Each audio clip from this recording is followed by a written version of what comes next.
Welcome back to Tyranny.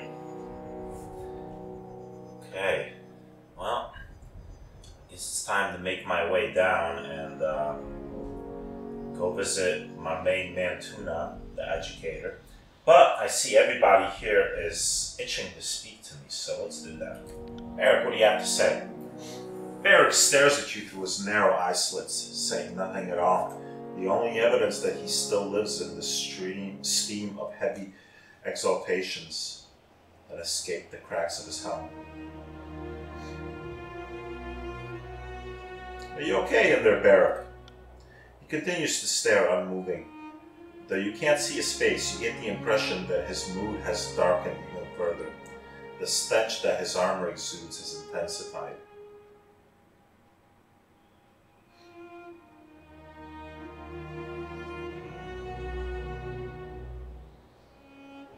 Are you mad about something? You betrayed Graven Ash, the Legion, and our northern countrymen. As far as I'm concerned, you are a traitor to this campaign. Eric leans in close, looking ready to throttle you.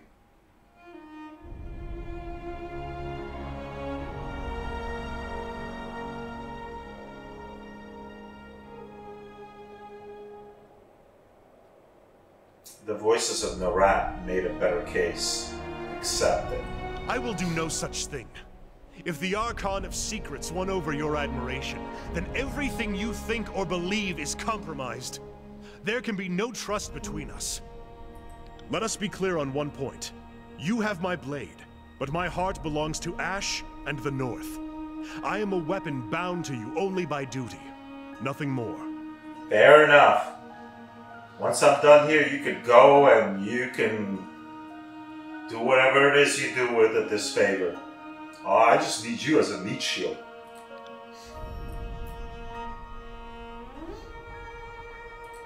So, the Scarlet Chorus and Disfavored are at each other's throats. Can't say I didn't see that coming, but the Archons might have waited until one war was over before they started another.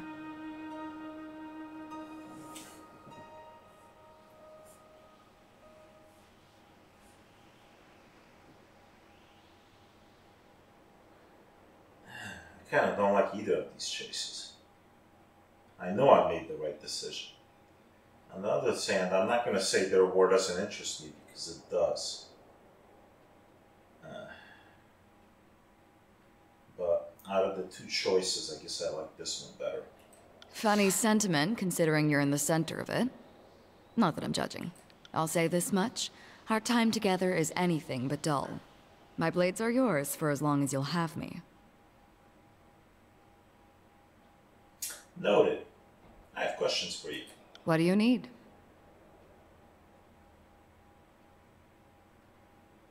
Tell me something about yourself. If you insist. I'm a Scarlet Fury. That should raise some flags for you. It means that I'm good at killing, and more importantly, that I enjoy it. Yes, I kind of got that notion. What I won't enjoy are the pleasures of funerary rites packed with weeping mourners. Someday I'll fall in battle, and then they'll roll me into a mass grave or heap me atop a shit-stained wagon. One more anonymous, knife-riddled piece of meat. Until then, I plan to take whatever I can from life and have a little fun along the way.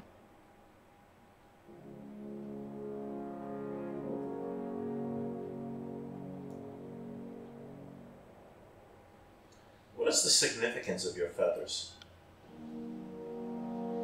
You're getting awfully chummy, so I guess you deserve a story. My mother kept a messenger bird, Witherbeak. He was an angry old bastard, spoiled from living the high life.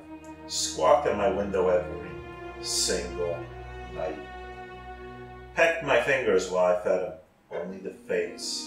Only the fattest, juiciest mice. When I left the farm to join the Scarlet Chorus, I wrung that ungrateful little fucker like a dish rag, plucked his feathers, and gave his carcass to the mice. It felt like justice. She slides a crimson feather from her hair and spins it in her fingers. I also like how the feathers catch the breeze. Helps me keep my balance. especially when I'm moving fast. She slips the feather among the others and smooths it back. How did you get conscripted? How did I? I think you have the wrong idea about me. The chorus didn't take me as a sobbing maid. I strode into their camp and enlisted. Someone tossed me a dental blade. I lived through the initiation, spent a week butchering my neighbors, and moved on with my new kin. I didn't waste time with goodbyes. My mother had long since died and the rest of my family were louses.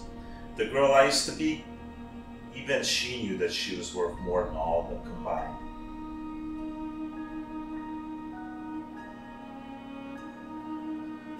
Tell me about your life before the chorus.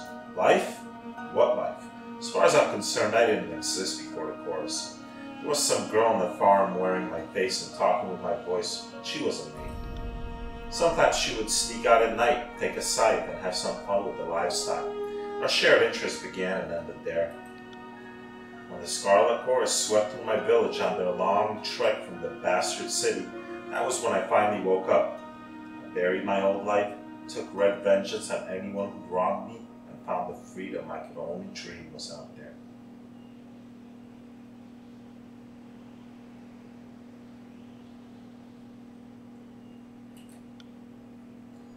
Alright, what about you, Web?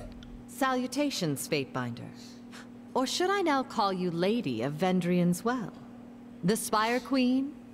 Princess of the suggestive vertical slab?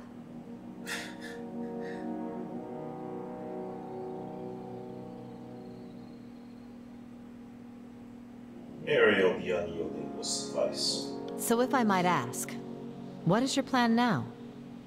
The edict no longer looms overhead, and Kairos' conquest of the Tears seems to be slipping, what with the armies in civil war.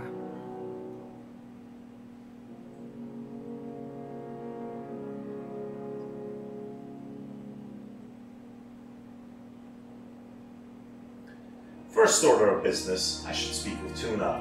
I would counsel you to do just that. I'm sure the events of Vendrian's Well are best explained from your mouth to Tunon's ears. Furthermore, I'd guess the Archon of Justice would want to know your take on the Archons and their divide. I will crush the remaining local opposition and complete the conquest. I see. I'm sure there's little I can do to persuade you otherwise. Just consider that the people of the Tears will someday bow to Kairos. Why not have them bow to you instead? You know, Eb, I like the way you think. I'm just not going to say that out loud. I mean, yes, that is the ultimate goal. I'm just not actually going to tell that to anybody until I actually I feel I'm in a position to do that. It's one thing to want to overthrow Kairos. It's another thing to let that be known. Because that's kind of how you end up dead.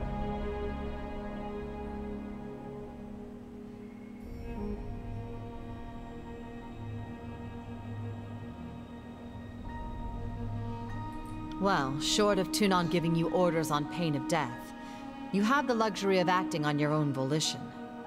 Though the disfavored are likely to come for you. Let them come. Whatever you decide, I'm at your disposal.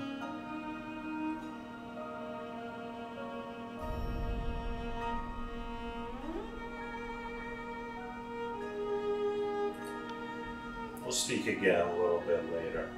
You're new to the team, I'm not going to get into a deep conversation. Let's speak with Lantry, see what he has to say. At least in theory, I'm supposed to be observing history and not getting myself wrapped into it. All the same, this is the thrill of a lifetime. Rarely does one stand so close to monumental moments in the making. For the moment, the Scarlet Chorus could be considered an ally. Let us hope the Archon of Secrets continues to find you entertaining enough to remain friends. The disfavored, on the other hand, will be a certain threat. The Civil War has removed Ash's pretense to play well with others. Yeah. I never really thought he played well with others to begin with. So, I must ask, are you planning on taking sides in the Civil War? Or do you have other plans?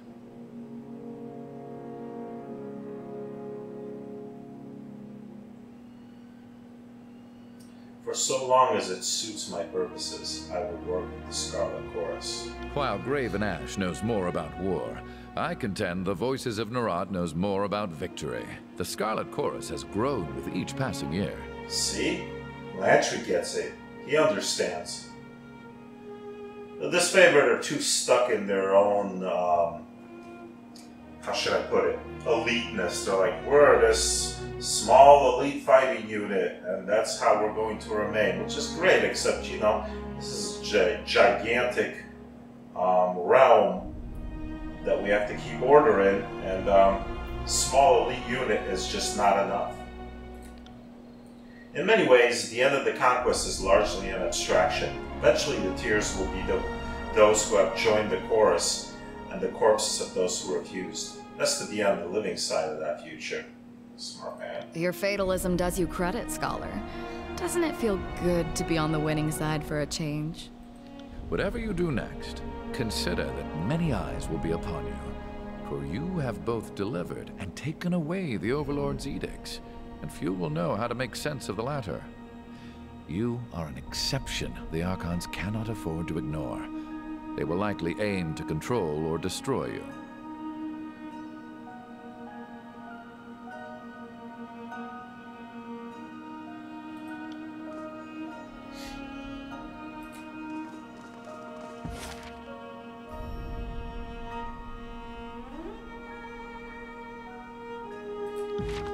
Oh, cool. I have a giant world map now.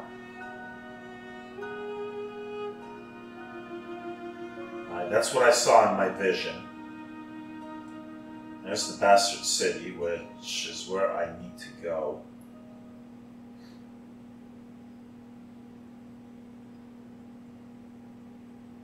Bunch of inaccessible locations, but first things first, I need to talk to Tunon.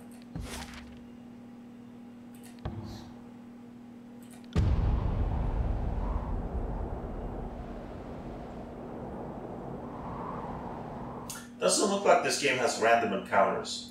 The only quote-unquote random encounter I had was that first one with Ed, which obviously wasn't random, it was scripted.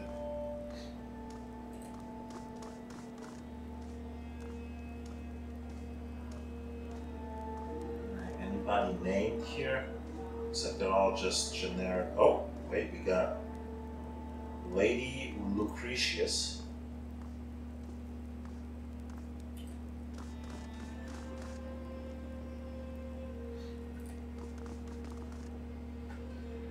This well-dressed, older woman stands apart from the milling crowds of nobles. She stares off into the distance, oblivious to your approach until you're right in front of her. Oh, greetings, she offers a reserved smile. And a Lucretius, formerly of Thistleholm. You have the look of someone who belongs here.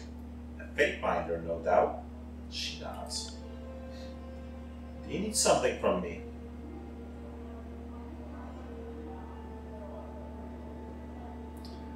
What are all of these nobles doing in Tunon's court? She smirks and shakes her head. Trying to look brave, I warn. But if you crane an ear to any of their conversations, you'll hear a different tale. 3 years since Tunon set up shop in the Bastard City. We're still getting used to our new masters and figuring out what we can and can't ask of them. She nods to the assembled nobles. These are smart, ring-plenty folk.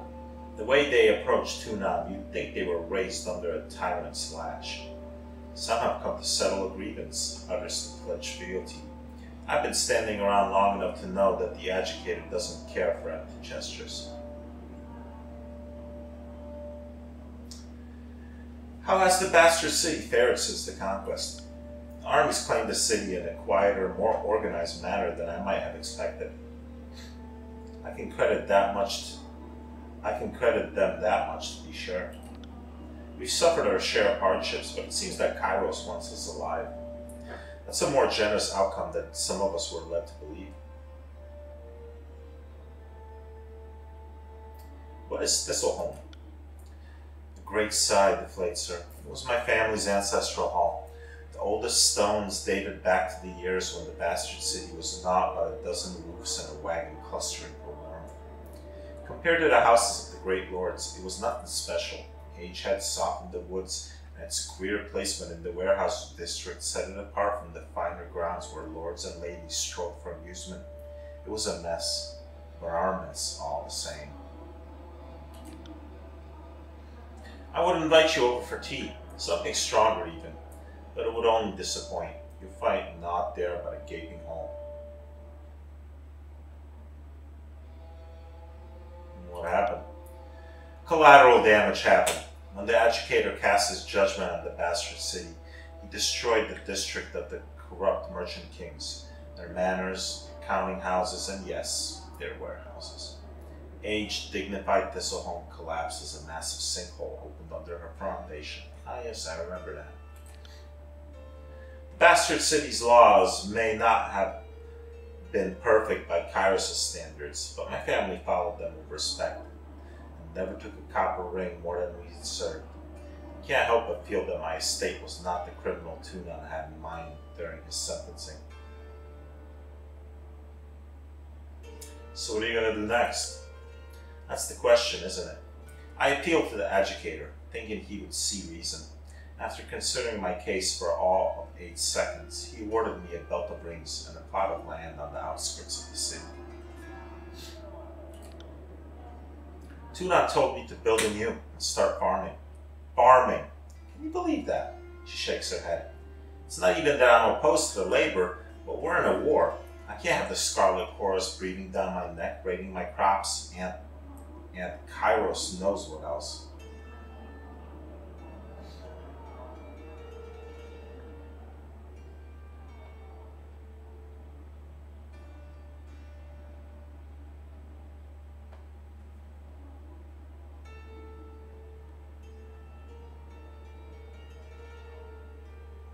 Tunon's word is Kyrus' law, whether you think it fair or not. Don't I know it, she huffs, meaning no disrespect to you or your office. I never questioned the power of Tunon's word. I come from a long line of smart, ring-savvy merchants, but even I can't reconcile Tunon's justice with Kyrus' law. There's something wrong about it all. Maybe Tunon knows something I don't, or maybe... She trails off, shaking her head in doubt. You presume to know more of justice than the educator. No, it's not that at all. I'm saying that I don't understand Kyrus' law as well as I thought I did. Maybe none of us do. People come here for justice. They usually get a version of it, but it's Tunon's version, not theirs. Half of the time, they don't even get what they wanted out of a ruling in their favor. She shakes her head. The deed to a farm, for instance. Not to put my own ignorance on display, but if more people knew how Kyrus' laws worked, they might not come here seeking a ruling at all, even a fair one. Tunon is a servant of law, but he's the overlord's vassal as much as any of us. Sometimes it seems like he uses his position to twist everything in the Empire's favor. Well, duh. We're just pieces on the board, and he can move us wherever the law justifies that we stand. That doesn't sound, well, legal.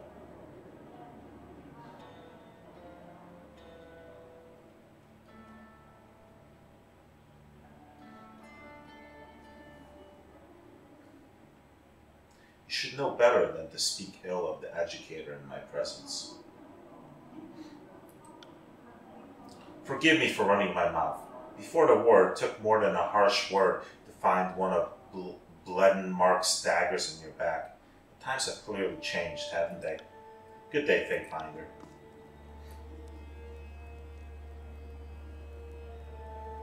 Again. Until I am absolutely sure I can make a move against anybody, I'm going to play the faithful servant. The most faithful of faithful servants. What do we have here? Blood Mulch, Mocking Blaze, Bitter Quip, Albatronus, Aurora, Sevius, Fatefinder Callio, Fatefinder Rogalis, Fatefinder Nunavut. And there's Tunon.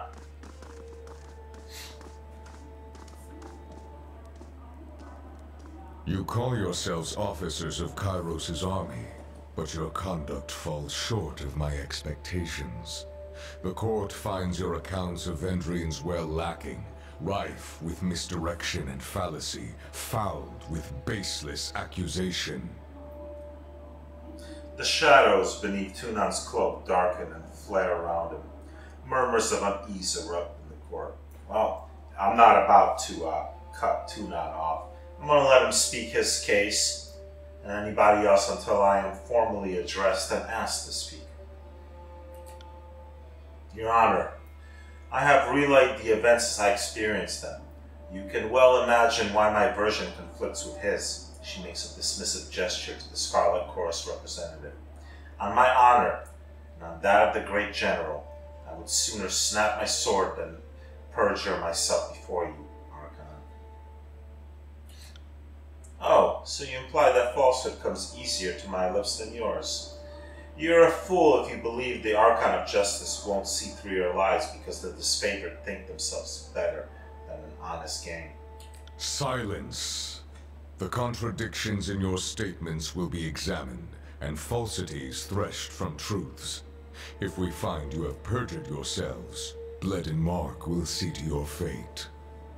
The Archon turns, and you feel his gaze upon you. Fatebinder, we will start with the matter of the Archons. Graven Ash and the Voices of Nerat have declared war upon each other. In addition to violating Kairos' peace, they have thrown the conquest of the Tears into disarray. By all accounts, these hostilities began shortly after your arrival. Tell us what transpired.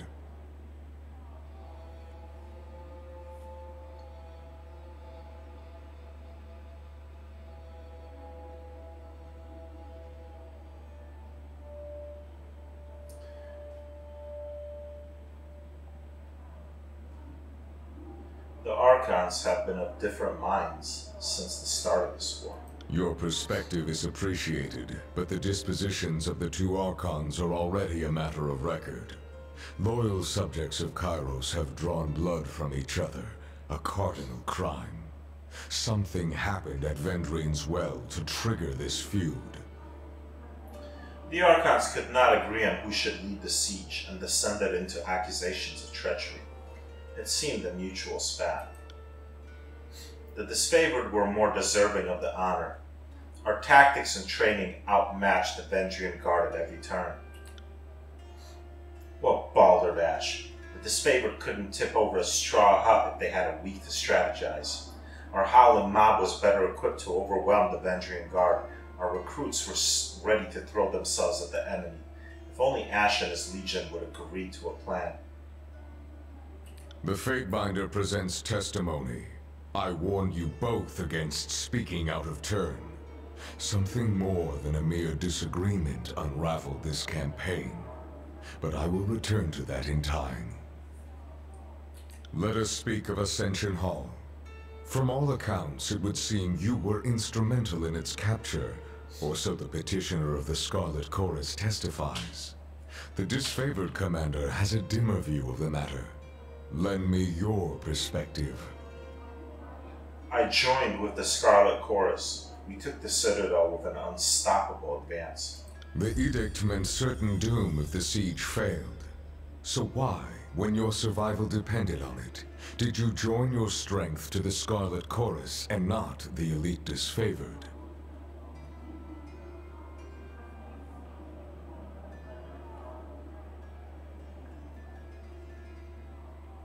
The Voices of Nerat was willing to win the Citadel at any cost. Ash values his army more than his duty to Kairos. For a long while, the Educator hovers in silence, shadows trailing from below his robes. I will consider this testimony at length. The court thanks you for it. Is there anything you wish to add at this time? I have told you all that I know. Your testimony is accepted by the court. The statements of our guests raise questions in my mind. There is much about this campaign that has caused me to wonder. A shipment of iron weapons was short on arrival. Where coveted iron is concerned, I don't believe it to be a clerical error. One of my agents recovered this seal in Echo Call. It belongs to a merchant collective. Lethian's Crossing is teeming with their kind. If you would root out treachery, I would advise starting there. Yes, sir. Petitioners, leave us. I would have a private audience with the Fatebinder. Ascend and join me. You will find the way opened.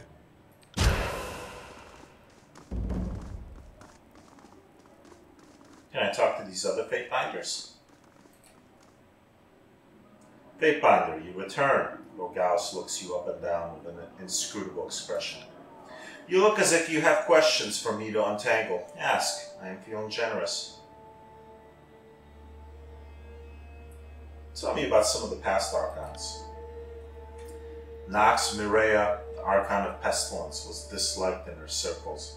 When she opened her eyes to see and her mouth to speak, it is said that flies would gust into the air, swarming so thick as to blacken the sky.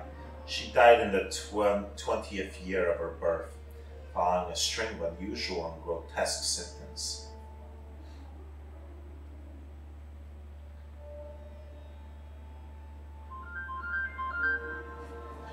Where did you study when you were younger?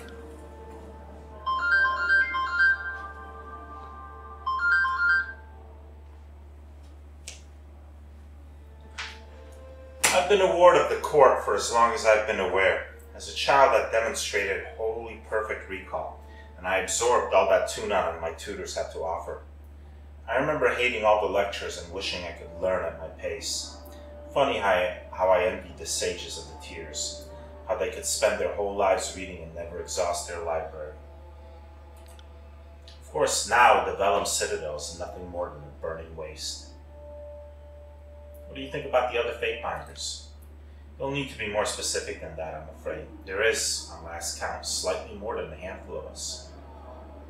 What's your opinion of the Fatebinder of War? Nunavall's keen, brash, and a hardy braggart with a fondness for bloodshed. He can be utterly unbearable at times. His justice is fair, even if he skews towards rather exciting and uncompromising punishments at times. What's your opinion of the Fatebinder of Balance? Callio is the finest among us. Her discernment is beyond reproach, and she is perhaps Tunon's favorite. She has a mind for suspicion and observation that makes others uneasy. We who operate within the confines of the law have nothing to fear, of course. What's your opinion of me? I have pondered your impulsive nature. It vexes me constantly. Your support of the Scarlet Course only affirms my belief that you are among the more severe and unpredictable members of our office.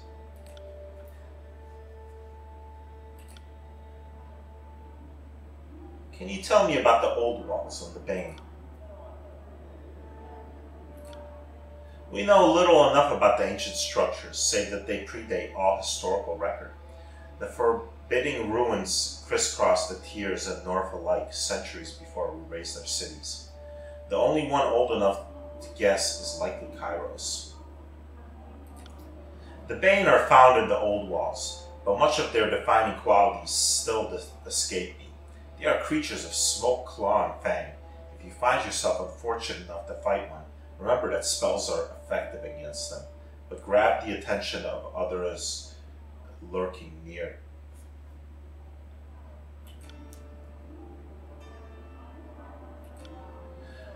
The political entities of the Tiers are essentially split between the Bastard Tier, the Younger Realms, and the Free Cities. Of which would you like to know?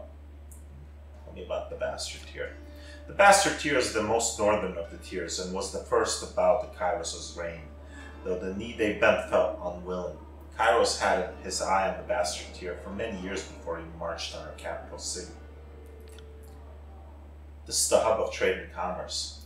Claim the markets and the people will follow. What about the Younger Realms?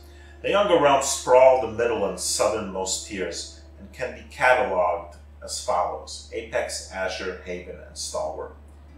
Azure was renowned for its exceptionally fertile land, which fed the whole of the tiers.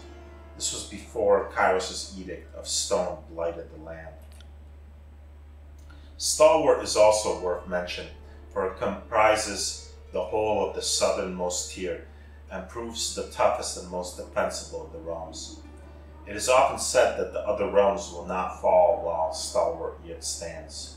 The local army wages bitter war against the disfavored, though the Edict of Storms has cut off the best of their defenses. It's only a matter of time before Stalwart falls.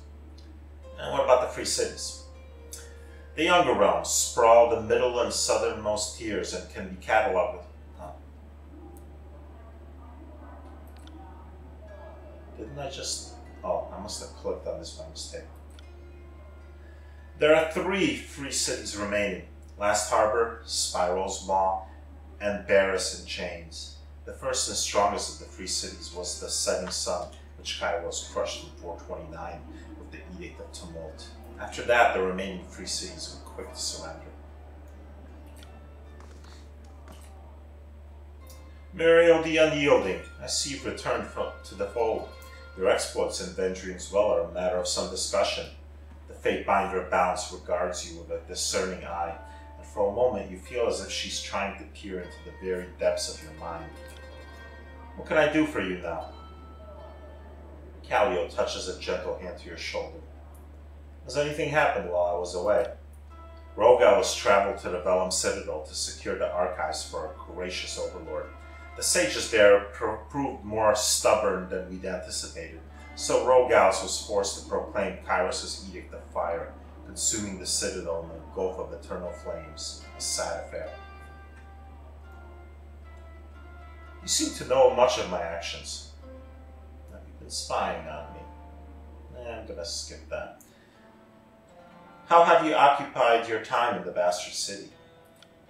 Tunon sends me on assignment here and there. I settle disputes between the locals when the agitator is otherwise occupied.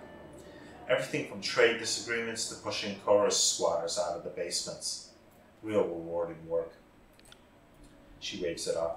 The glory of war is not an honor reserved for the likes of us. We're the fish swimming in Tunon's wake, picking up scraps along the way.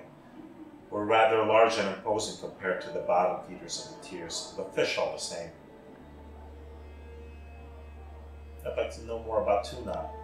Tunon is our overlord's fair and exacting agitator.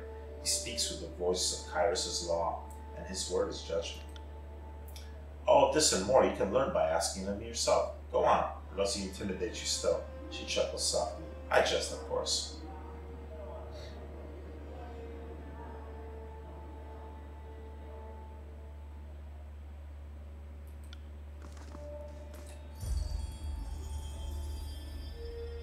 Ah, Muriel the Unyielding, you return unscathed and more acclaimed than ever, as seems to be your way. The Fatebinder of War claps you good-naturedly and with excessive strength on the back. Come, you must regale with all that your journey has held. I could use a moment of respite between friends. He regards you with a warm, boisterous smile. Word has reached me regarding your negotiation tactics at Apex. I must admit, I'm impressed you made any headway with the southern wretches. If they are open to reason, it would seem they aren't as ignorant as the Archon of War would have us believe. Come, let us speak freely. How were you singled out to become a Fatebinder? I cannot speak for the other Fatebinders, but I joined the court when I was yet still a boy and impetuous beyond reason. I had been imprisoned with a death sentence for the crime of desecrating corpses. He laughs hard and hearty. It was nothing so exciting as you're no doubt imagining. I was merely burning corpses that awaited burial. Before the local authority could see me to the gallows, the agitator claimed me a great talent waiting to be realized, needing only to be steered. Why was it a crime? There was a time when even the Northmen were of suspicious stock, a time before Kairos brought reason to the realms.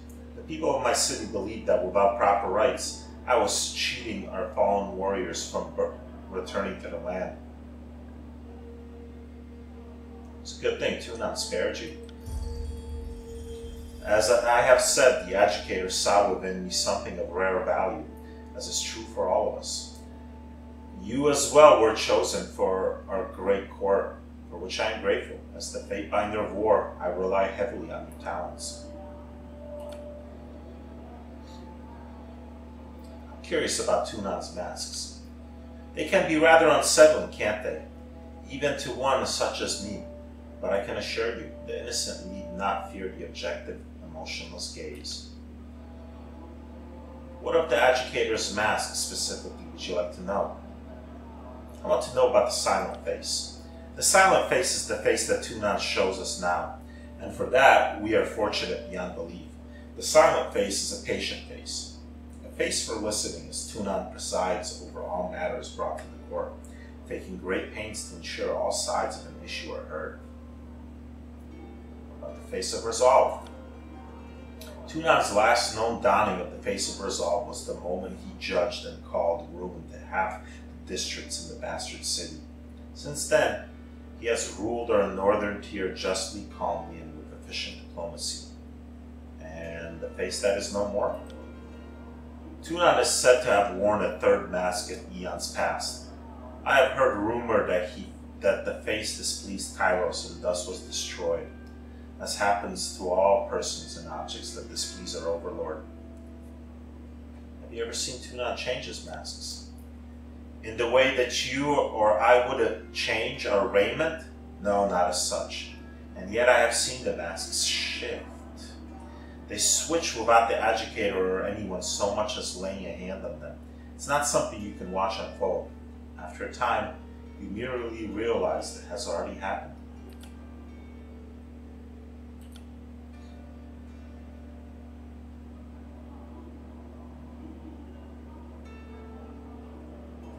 I've claimed the spire of Vendrian as well.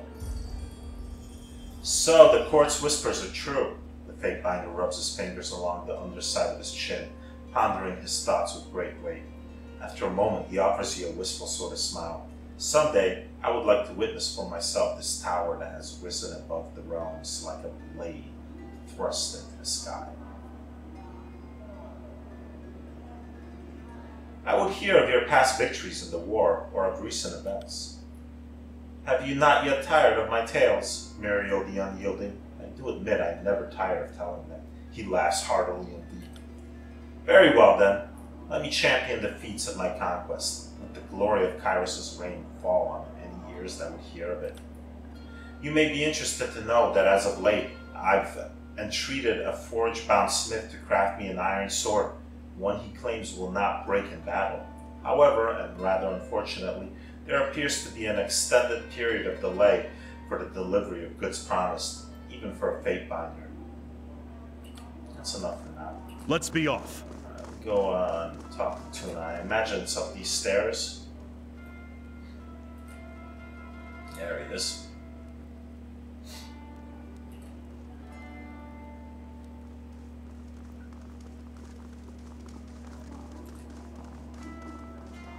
This civil war, this feud, is an insult to Kairos' peace.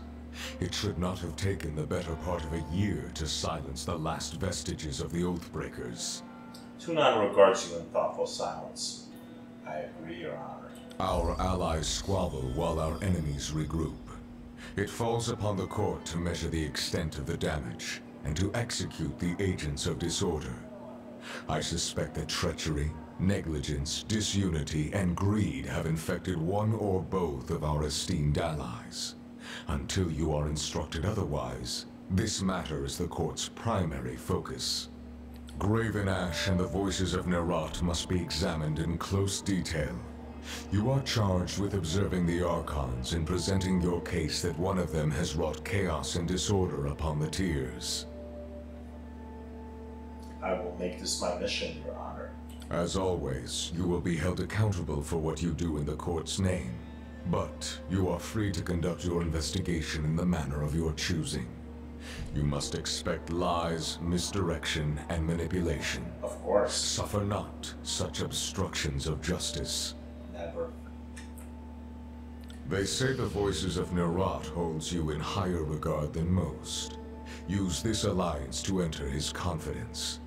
It seems unlikely the Archon of Secrets is more honest with friends than with rivals, but to his friends, he has been known to divulge much. The disfavored will likely be less cooperative with your investigation. They will no doubt assume Graven Ash's honor is beyond reproach, which is all the more reason to scrutinize the Archon of War closely. And if the ironclad forces discourage your inquiry, I charge you to make them talk. Speak their language of battle if you must.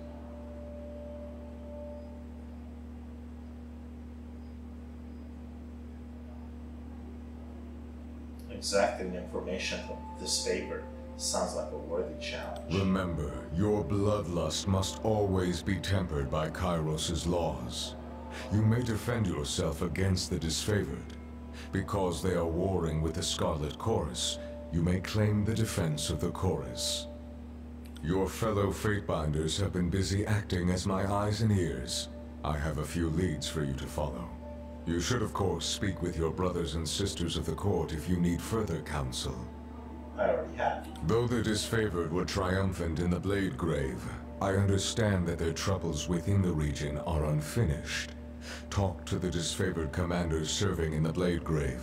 Perhaps they can shine some light on the origins of this feud. There is a final matter to discuss. A sensitive topic. Though it's impossible to gauge from his expression, Tunon seems more wary than usual. What concerns the court, Your Honor? In spite of the many shortcomings at Vendrian's Well, you managed to make a name for yourself. You proclaimed an Edict of Kairos, resolved its demanding conditions, and ascended the mountain spire.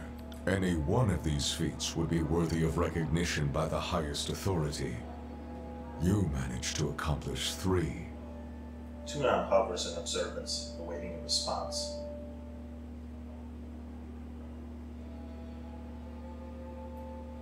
I was only doing my job, Your Honor. Your sense of obligation to your role is admirable, but modesty will not recommend you to the task ahead.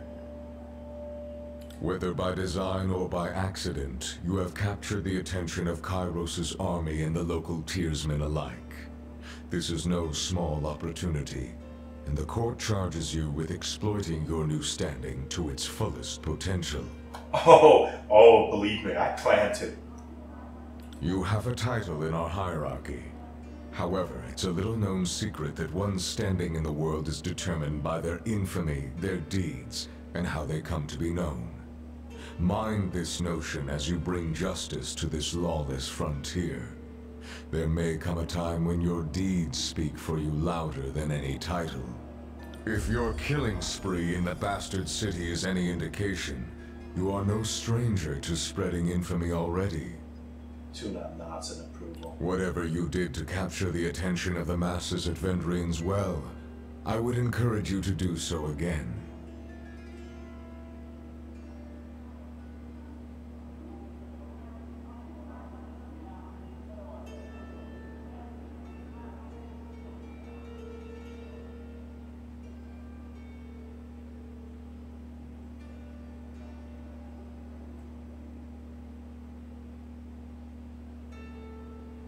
Understood. I will be known as a champion of justice. Good. It falls to us to set a new standard for these southern barbarians. You are dismissed. Should the court have need of your presence, you will receive word. Go forth and do my bidding, and bring glory and honor to the tiers in Kairos' name. Tunon raps his gavel against the floor, the singular note resounding throughout the hall.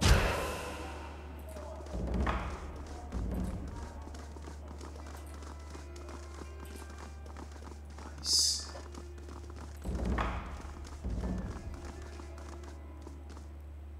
I can speak to these folks probably. Alright, we'll leave off here. Oh, and next time we'll talk to the Scarlet Chorus. We'll talk to this favored, maybe talk to them just in case something new has opened up. And then we will travel somewhere. I haven't decided yet where. Probably the crossing will be my first step. Although I might want to talk to Voices in the Rat first.